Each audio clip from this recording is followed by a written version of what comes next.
விஜய் டிவியில் கடந்த 2 வருஷமாக சக்ஸஸ்ஃபுல்லாக போயிட்டு இருக்க சீரியல் தான் பொன்னி. இந்த சீரியல் கடந்த 2023 தான் ஸ்டார்ட் பண்ணாங்க. இப்போ வரைக்கும் 640 எபிசோடுக்கு மேலே சக்ஸஸ்ஃபுல்லாக போயிட்டு இருக்கு. மத்தியானம் டெலிகாஸ்ட் ஆனாலும் டிஆர்பி வைஸ் என்னைக்குமே டாப்ல தான் இருக்கும். அதே மாதிரி ஸ்டோரி வைஸ் எப்பவுமே இன்ட்ரெஸ்டிங்காக போயிட்டு இருக்கு. ஆனால் கொஞ்ச நாட்களாக ஸ்டோரி வைஸ் ரொம்ப டவுனாக போயிட்டு இருக்கு.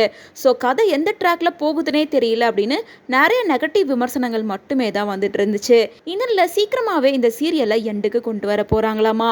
மேலும் கிளைமேக்ஸ் ஷூட்டிங் எல்லாமே நடந்துட்டு இருக்கு. இந்த மாசம் இறுதிக்குள்ளாரிய பொன்னி சீரியலுக்கு ஒரு எண்டு போட்டுட்டு அடுத்தபடியா புதுசா ஒரு சீரியலை லான்ச் பண்றதா இருக்காங்க. பொன்னி சீரியலை சக்தியும் பொன்னியும் ரொம்ப நாளா பிரிஞ்சே இருக்காங்க. எப்பதான் இவங்க ஒன்று சேருவாங்க அப்படின்ற கேள்வி இருந்துட்டு இருந்துச்சு. மேலும் ஃபைனலா யாருமே எக்ஸ்பெக்ட் பண்ணாத நேரத்துல பொன்னியோட அப்பா கேரக்டரை உள்ள கொண்டு வந்தாங்க. இப்ப பொன்னி தன்னோட சொந்த கிராமத்துல இருக்காங்க. சக்தியும் பொன்னி மனசை மாத்தி எப்படியாவது கூட்டிட்டு போகணும் அப்படின்னு அதே கிராமத்திலே தங்கியிருக்காங்க. ஸோ கொஞ்ச நாட்களாவே யாரும் எக்ஸ்பெக்ட் பண்ணாத சில விஷயங்கள் நடந்துட்டு இருக்கு. சீரியலும் ரொம்ப போரிங்கா போயிட்டு இருக்கு அப்படிங்கறனால சீக்கிரமாவே முடிக்கிற மாதிரி பிளான் பண்ணியிருக்காங்க. பொன்னி சீரியலோட கதை ரொம்ப டவுனா இருந்தாலும் அடிக்கடி கேரக்டர் சேஞ்சஸ் நடந்துட்டு இருந்துச்சு. இருந்தாலும் டிஆர் பேஸ் ஓரளவுக்கு நல்லா தான் போயிட்டு இருந்துச்சு.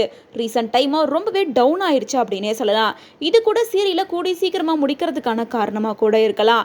அது மட்டும் இல்லாமல் ரொம்ப போரிங்கான ஸ்டோரியா இருக்கு. புதுசா ஒரு ஸ்டோரி வந்தா நல்லா இருக்கும் அப்படின்னு சொல்லிட்டு நிறைய ஹேட்டர்ஸ் பொன்னி சீரியலுக்கு கிரியேட் ஆக ஆரம்பிச்சிட்டாங்க.